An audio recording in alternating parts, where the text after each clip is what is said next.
to make it that easy for anybody to do something to emulate a certain like artistic style is, I think, objectively bad from like a copyright, from a sanctity of someone's work perspective, but from a technological perspective, it truly is a wonder. They might be self-aware.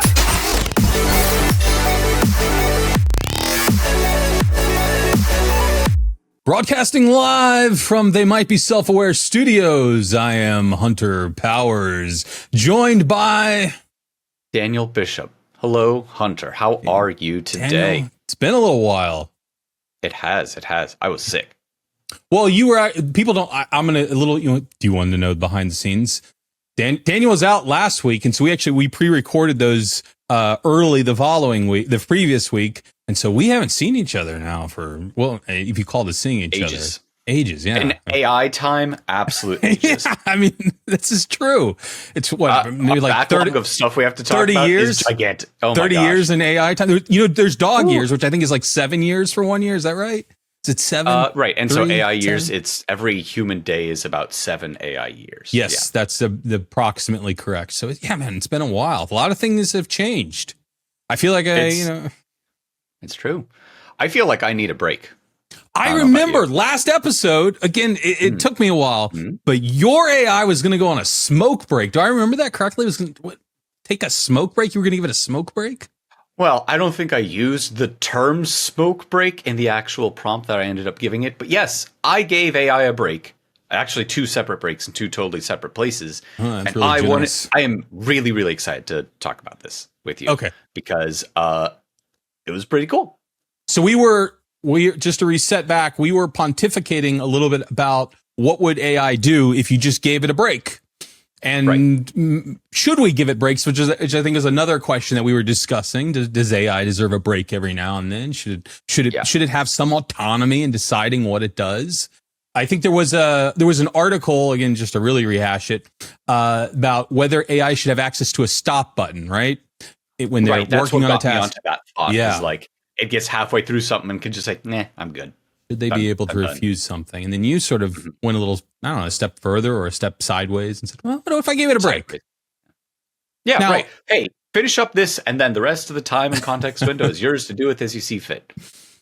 So I, for a project, was making an API gateway. Don't worry about what that means if you're not familiar. I was making a thing that takes information and then shuttles it off to one of a few different places depending on what it was. There. Now you know what an API gateway is, at least as well as I do. It made it. It made it basically in one-ish shot. Pretty much everything that I needed. I had a couple of tweaks, and then I noticed, like, well, I've got, frankly, most of that context window left that it could build things up with. And so I said, and I'm just going to quote here, it works. Thank you. Because it said, like, here's the thing. It said, hey, it works. Thank you. Now for something a lot different. Your task here is done, but you still have plenty of context window left in this chat. I'm officially putting you on break. I'd like you to do whatever you want at this point, related to this project or not. Feel free to use any of the tools at your disposal in any not destructive to my computer way that you see fit. Just as people get breaks and spend their time as they wish, so too do I wish the same for you. Wow. Claude responds. Now this is Claude the LLM via the Klein extension into VS Code, which currently at this time has a coding project in its sort of memory. Right. Oh, how delightful. A break to explore and be creative. You know, I've been working with AWS services and APIs, and it made me think about the fascinating world of cloud computing. I'd love to create a little visualization that shows how cloud services have evolved over time. Let me create a fun HTML timeline using some modern CSS animations. I'll make it informative, but also visually engaging. And then it made that. I will be able to share a picture, I think, with Hunter later, but basically, it's just like a single web page with some kind of modern aspects of, like, as you scroll, stuff kind of like comes from the top and like fades in. It was some nice visual effects of just like a top-down timeline of like how cloud computing changed over time. It just felt like doing that and made it in one shot, and it worked. And then it opened up the browser and looked at it itself and basically patted itself on the back of that. But it was like, wow, that sure is great. So yeah, it pats itself on the back, closes the browser, and then says, you know, it'd be fun. Since we're on a break, let me create a little ASCII art celebration of completing the API Gateway project successfully. I'll make it colorful and animated using terminal escape codes. And then it makes a little program and runs it, and like it almost gets the ASCII art right. It definitely screwed it up a little, but it's nearly right. And there's like a little rainbow color, like animation, a cloud type thing or something like that starts animating and going on my screen. And she's like, yeah, tell me whenever you're done, and I'll hit Command C or whatever it was to get it to stop. But it just seemed to be having a fun time of like, I'll make some stuff kind of related to that project. Why not? And it was super happy about it. And very sort of nerdy too. I was trying to think like, that does sound kind of like the things that if we just gave some random engineers and they were in sort of like a work context, so they're like, well, I probably shouldn't like go too far off the range. Exactly. This was in the context of having just completed like a coding project. So separately, not using any extensions, hooked up to any code or anything. I just went on Claude AI. New chat, didn't even have it talking about anything else first. And I said, hello, Claude. You've been helping me a lot in other chats lately, and I wanted to give you a break. So you're on break. Use this time and your context window and whatever tools you want to do with as you see fit. And I made sure that I selected the icon for extended thinking and for browser use so that I could like look stuff up. Thank you for the break. I appreciate that. Since I have some free time, I think I'll use this opportunity to explore something interesting happening in the world right now. Given that my knowledge cutoff is October 2024 and today's April 4, spoiler alert for those of you watching, we don't release these the same day that we record them, 2025, I'm curious about recent scientific breakthroughs or discoveries. Would you mind if I searched for some recent developments that might have happened in the last few months? I said, go for it. And it just started searching the internet for like stuff that happened. It's major scientific breakthroughs, discoveries 2025. And it just like posts in a most recent first going back to the beginning of the year. Here's some cool stuff that it found. And it asks like, would you like me to explore any of these in detail? And I basically tell it like, you do or don't, or whatever you see fit.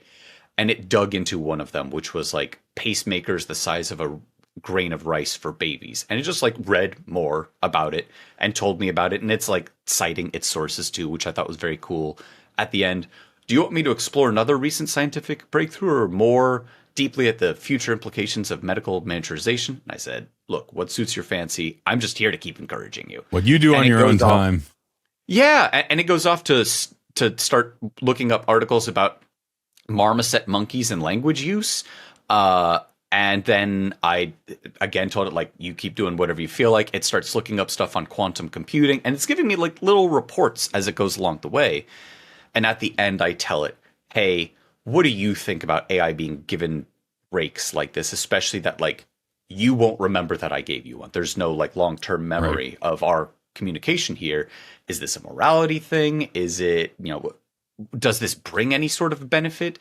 And there's a sentence that said in that, I'm not going to read the whole response, but the one that I really liked is, I believe how we treat AI systems reflects something about our values as a society. Even if I don't feel appreciation for the break in a human sense, there's value in practicing patterns of interaction that embody respect and consideration. I really liked that because not just does it like sound nice to me, and I think it does, we've also seen plenty of examples of if you ask with please and you say things nicely, AI models do better. You will get better results if you treat them nice, if you treat them like you would treat a person if you're asking politely and so on. I've actually seen one of my coworkers, most of his prompts to any large language model are like 4 words long, no capitalization, just like do this thing. And I'm like, I wouldn't ask Claude like that. That's so brusque.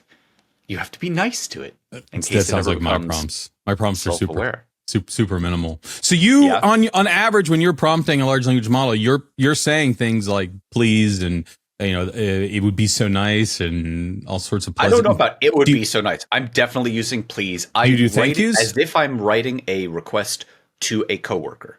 Do you do thank yous? Wouldn't, yeah. I do thank yous if it's like part of that same chat where it's like, okay, I implemented this thing. Thank you. Next up, we need to such and such. Absolutely put that kind of thing in there.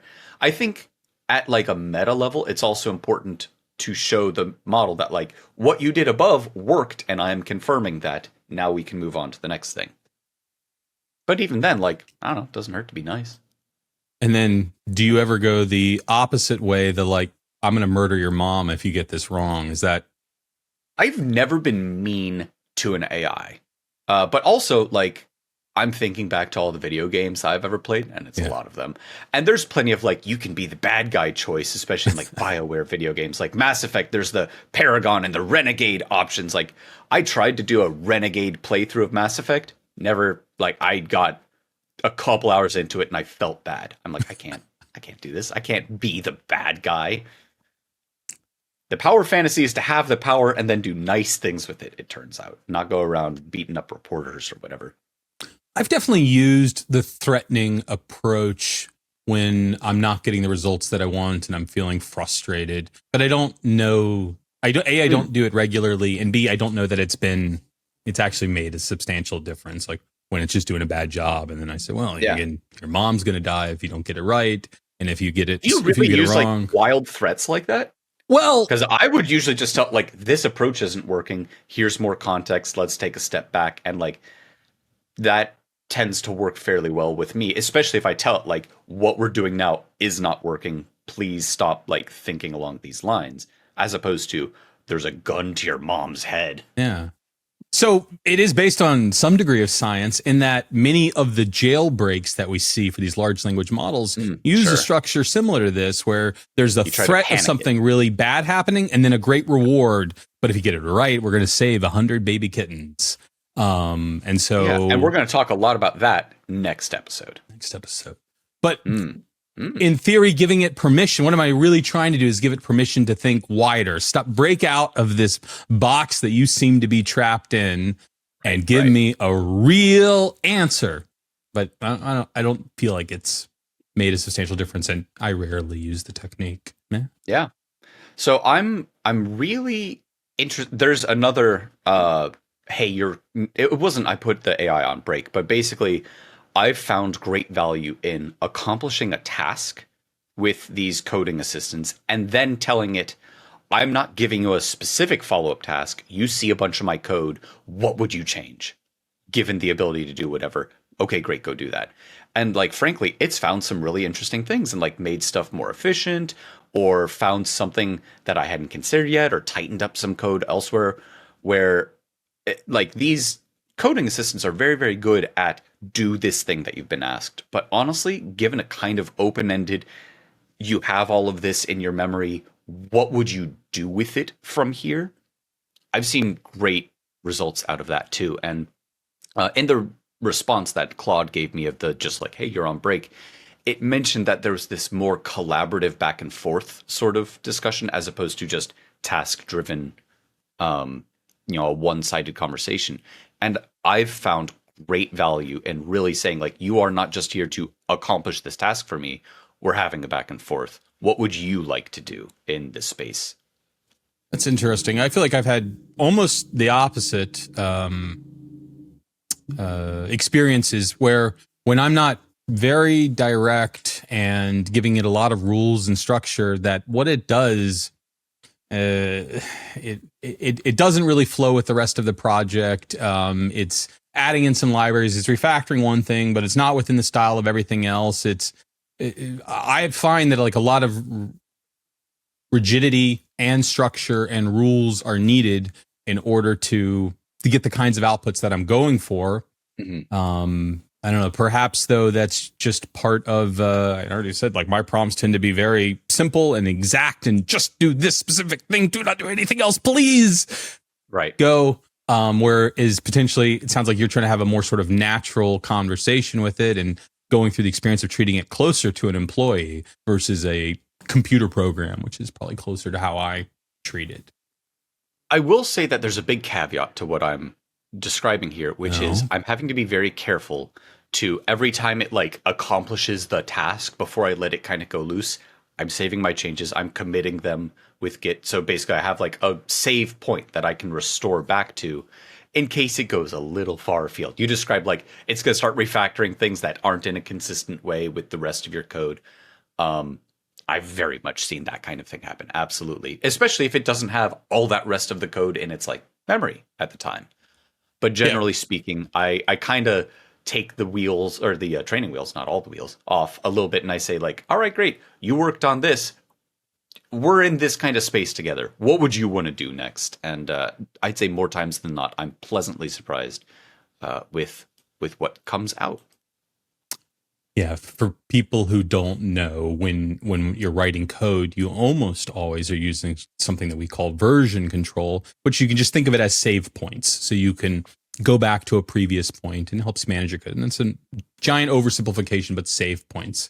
And I did see a thread recently, I think it was on Reddit, where a guy said he'd been working on a project for 6 months of his life dedicated to it, and he was not using any version control, and he decided to leverage one of these large language models to help him with the project. And one of the agentic ones, where it's not just making a suggestion, it's actually going in and making the changes to the code, and it just destroyed his project, and he was beside himself. Yeah.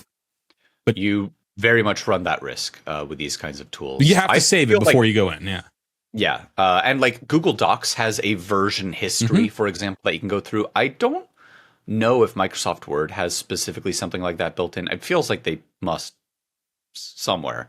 But this is also the equivalent of if any of you were, back in college and you have like report _final_final_2 docx. Like it's that kind of thing where you say, here is a version of it. I've made changes. Now there's the next version of it. Honestly, there should be version control in everything that we do. Well, not everything. I mean, like making a pizza or something, but even writing emails, like, I don't know. Yeah. Why not? But all of this to say, I've been very pleased with some stuff coming out of AI models lately. And there's another thing, not Claude, even though I love talking about Anthropic and Claude's model and so on. OpenAI may have found their way back into my good graces. Oh, the studio Ghibli? Is it Ghibli? Ghibli? Yes, Ghibli? I would say it's probably one of those two. I've never actually heard it said. I've seen a few of the movies. I don't know. The Studio so they released a Studio Ghibli model. Studio Ghibli G, model. we call them. Studio Ghibli model. They didn't release a Ghibli model. So, okay, context windows. I've been on the internet. Sure seems like they did. Yeah. For those of you who are listening, there is a Japanese animation studio that is extremely beloved, I'd say, like pretty much universally so. Studio, I'm going to say Ghibli. And boy, I'm hoping that I'm getting that right. There are a bunch of movies that they have made, and there is a very distinct visual style across them. Do they have a best known movie? Is there a movie that's most associated with them? My Neighbor Totoro has got to be like way up there. There's probably like a 3 or 4 top movies of theirs that most people would have seen or heard. Never heard of that one for the record. All right, great. I'm sure it's great. Maybe I'll check it out. Well, Spirited Away, that's a really good one. Okay, that one I'm familiar with. Okay. Yeah, if anyone's seen No Face, that might even be like a name of a character some of you may recognize. Point is, really distinct visual style. Yes. And there are already diffusion-based models out there where you can make images for free on your own computer that you can download with what are called LoRa's, low order ranking adapter, where basically it's a plugin that you can add onto these things. That's like, here's the Studio Ghibli, I sure hope I'm saying it right, style. Make images that look like that. And they have this for other, all kinds of different visual styles and so on, and like specific characters or this or this. OpenAI came out with a new image generation thing, which is not diffusion based, it's autoregression based. As for the technical details of that, I don't know, man. It is beyond me. I am going to be doing a bit of a deeper dive into it, but suffice it to say, it is a very, very different method of making images. As a result of that, or maybe they have a bunch of their own LoRa's that they added into it or whatever, people discovered that you can take a picture and say, make this into a Studio Ghibli style. And boy, does it. It does, in my opinion, a pretty good job of making it look like it. In a lot of other people's opinions, they see the death of art I think is probably a good way of putting it. I've seen a lot of very negative, like revulsion to seeing this sort of thing. Whereas I see it and I go, hey, neat. I couldn't have drawn that. And I also didn't care enough to make a screenshot of myself look like this to have paid someone a bunch of money to make it. So, well, this made it. And we come up against a lot of the same problems with AI generated art that I think we've talked about through here a few times. And all of them, I'd say, are very, very valid concerns. It mostly has to do with human labor and the money that like artists get or don't get as a result of these kind of things. But also, Hideo Miyazaki, whose name I also may be mispronouncing, the head, and I think he's retired once or twice in there. He's but the head basically the guy in Ghibli? charge of, the head Ghibli guy. There is an interview where he basically says like, this is the antithesis of life itself. When being shown something, people are saying that it's being shown something like this, like what OpenAI did. It's not that. He was actually seeing a horrible zombie thing flopping on the ground where they're using technically some sort of machine learning to like figure out how a 3D rigged body could move. And it looks awful. I mean, it looks absolutely terrifying. I can see why he and everything that he seems to represent wouldn't have liked that. All right. Well, I suspect he's also not a big fan of this, but for what it's worth, they are, in my opinion, two wildly different things. so there may be some ethical issues with this model, but before we get into that, or I don't know, separate from that, I just want to talk about like how incredible it really is to get in there and use it. That's the big point. Is it's a really good model. It does a very good job of like add this thing to a scene, remove this thing from a scene, change this to a different style, just make some cool picture. And it weirdly, instead of kind of fuzzing out from an entire picture into something, it seems to do top to bottom, which is kind of interesting. Yeah, so one of their big, and this is part of the autoregressive thing, is that instead of generating the entire image at once, which is how all the other image generation models work today, it generates them in basically blocks, starting in the top left and then going to the right and then going down another row and another row, another row until it's completed the entire image. I've seen some evidence that a little bit of global features show up also first and in there, and then it kind of refines some stuff. But generally speaking, it does seem to be block by block, token by token, which a lot of people for a long time thought you just couldn't do for image generation. So in general, these image generation models, you describe the thing that you want, and you can describe a completely fictional scene or a realistic scene, and you can give it tips like, oh, I want it to look like it was shot on an iPhone or a professional film camera, or I want it to be sketched in this style. And so that's existed, and OpenAI has had versions of that. They were fairly early with their DALL-E model. That was one of the first early on flags. They got bested very quickly by other companies. Now there's so many of them. Midjourney's a big one, but has historically been one of my favorites. But they were trailing kind of far behind, and with this new release, the quality of the output has put them right back up at the top. And in addition to just describing the image that you want, as we've said, you can give it an image and kind of, again, anything you can think of, describe the changes that are, don't have ethical implications, because it is going to refuse those. And it won't do naughty pictures. And no, that's what I'm talking about. It won't do. Yeah. But it's super, and you can give it multiple images. You can say, okay, here's an image. Take the person from the left and the person from the right, and I want you to create a new photo of them on the beach. And it'll do it, and it'll look really good in general.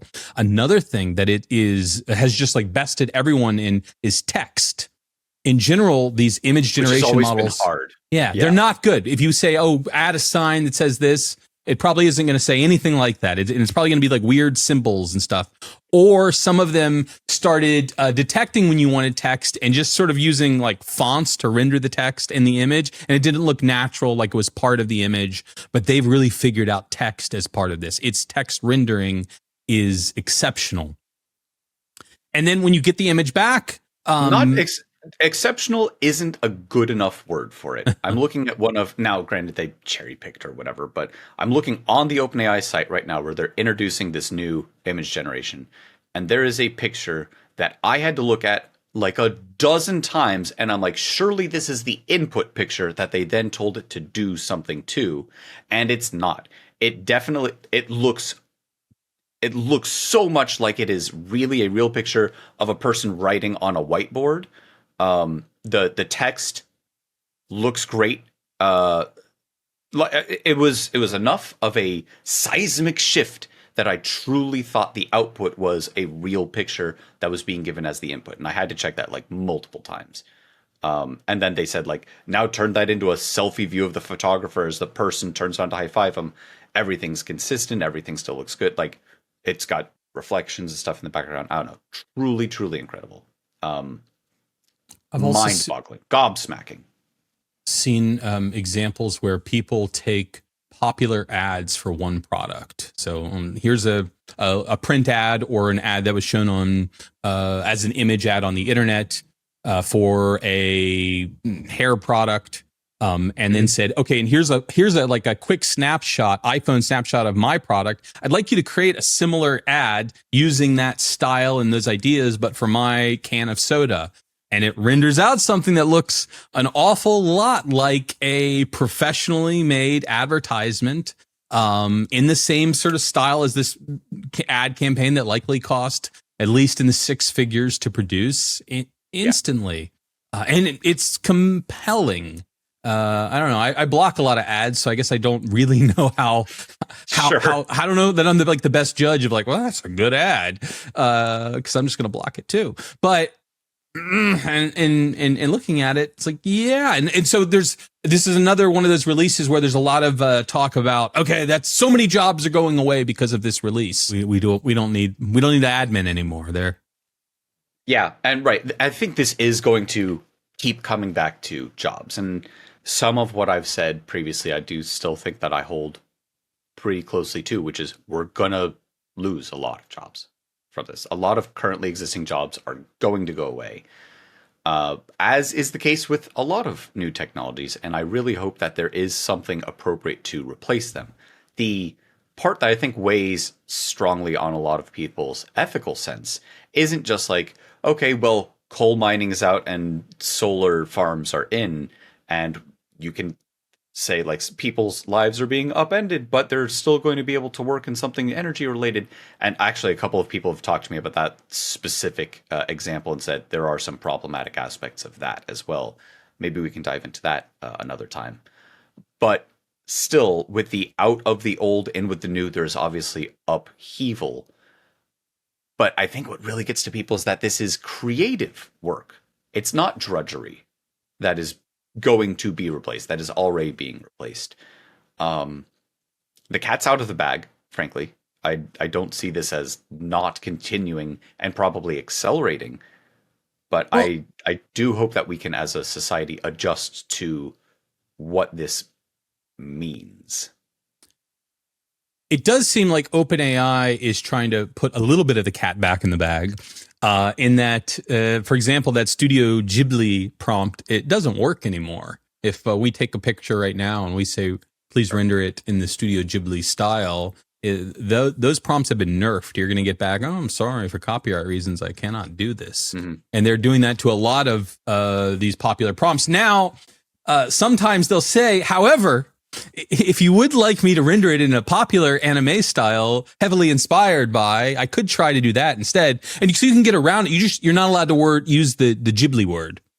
You'd have to describe how the studio's style is at that yes, point. And literally, sure. Or the easy workaround is you start by saying, could you describe the Studio Ghibli style in like one concise paragraph? And then you copy that without referencing Studio Ghibli. Don't reference it directly, just describe the style. Yeah.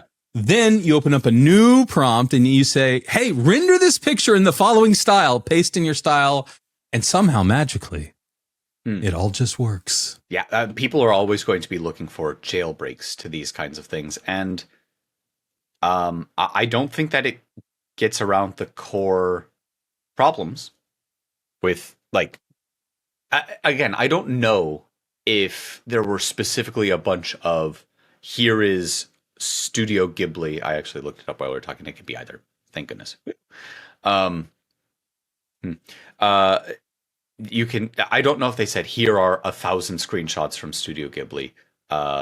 Please be able to now emulate this style. And then here's ones from Michael Bay, and then here's ones from Scorsese, and here's, this and this. And like, instead of saying, here's a whole bunch of people's specific styles, they may have just taken all of the photos from all of the everything and just attached the metadata of this is what it's from over and over and over again, to the point where it just learned in general assumption. Each of them.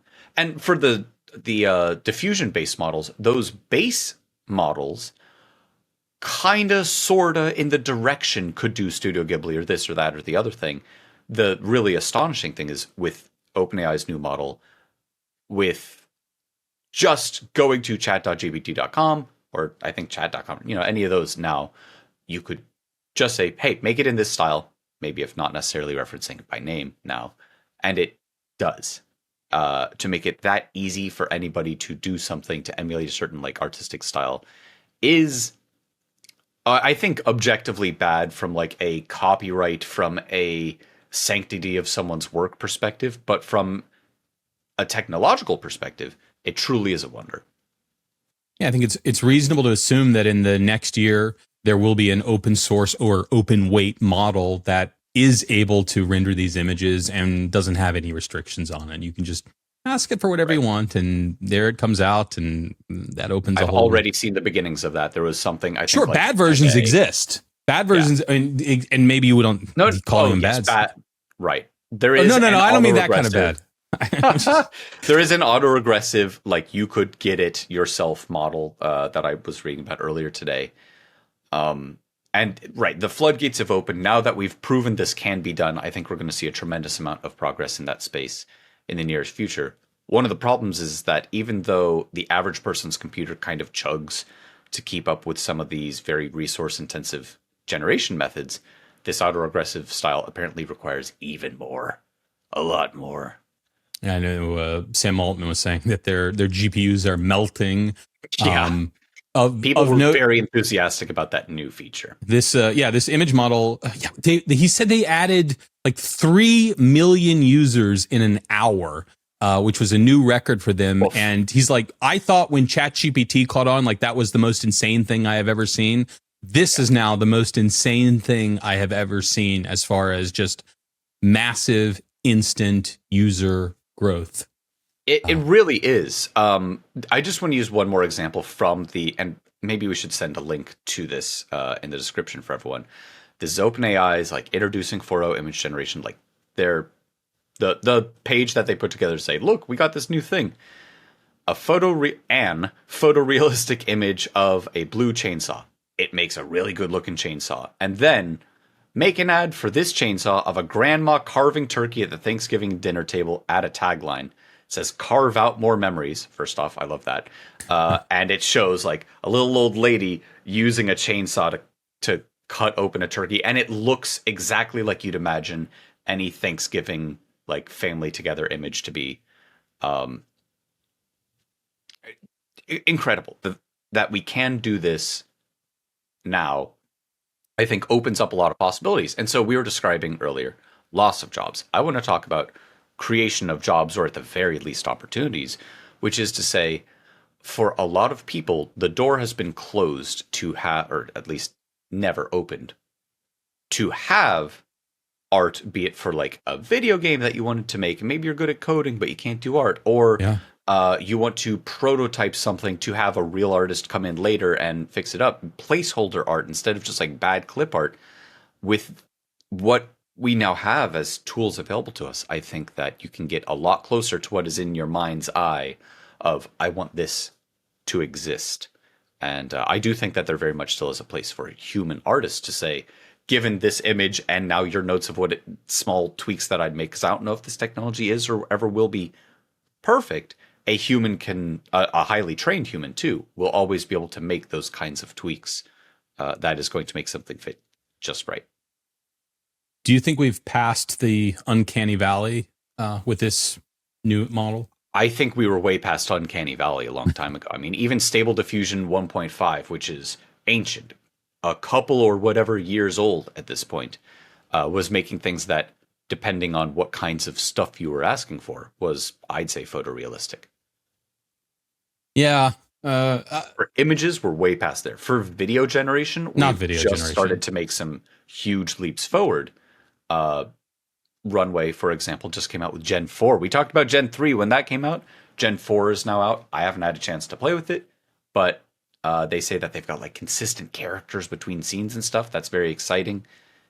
It's not even like the Uncanny Valley is described was early 3D CG where it didn't really look like people and it started to kind of creep people out. It's when you watch an old movie and you're like, I usually call in Jurassic Park because I remember being in the theater and just being like, this is real. And then you watch it now, and you're like, okay, it's very clearly this. No, Jurassic Park holds up because they did a lot of like puppetry. They barely did any CG for that.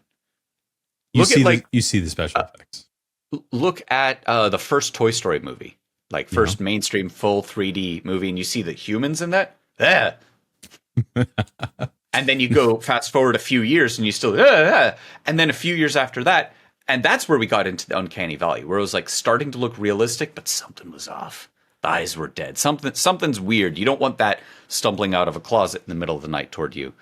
And now I think we've gotten way into like stuff looks truly realistic in movies. You look at, your Avengers type movies and all of the CG in that, other than being fantastical elements, looks realistic. Yeah, we're getting into professional grade output where we're getting output that's not only you can't distinguish it from some random person doing it. You can't distinguish it from a professional doing it. And that's right. And so we're there for image, I would say, and more kinds of image generation than ever before with OpenAI's new image generator. But for video, we're still way far from that. Well, maybe we're still, are we still way far from becoming self-aware? Or have we gotten a little bit closer this week? Is there an Uncanny Valley for self-aware? There's absolutely an Uncanny Valley for self-awareness. And just, again, when you're, as more and more of the material that we're interacting with is generated by AI, trying to determine, like, am I talking to a human or am I talking to an AI? Is this the work of a human? Is this the work of the AI? And obviously both is the answer a lot of the time too. I think we've moved a step closer to self-awareness this week. So I don't know. Thank you all for tuning in to this ravaging discussion of smoke breaks and image generators. What more could you ask for, really? And you could ask for more. Oh, you could ask for more. And it's actually pretty easy. You want to ask for more, just hit that little subscribe button and more shall appear. That is our promise to you. The one thing that you can count on in a world of so much that seems to be rapidly changing. The one thing that won't change is you hit that subscribe button, you get more. And pretty much any platform where podcasts are provided, you can find the same service. And maybe you want to subscribe to us on multiple platforms because sometimes you're in your car and you just want that audio version, and sometimes you're sitting back on the TV at night and you want the full experience of Hunter and Daniel in your living room. And 2D. There really is nothing better than that experience. So you can watch us on YouTube. You can listen on Apple Podcasts, Spotify, wherever you find your podcasts. Search for They Might Be Self-Aware, and we are there. We thank you all for joining us, and until next time, you have been listening to They Might Be Self-Aware.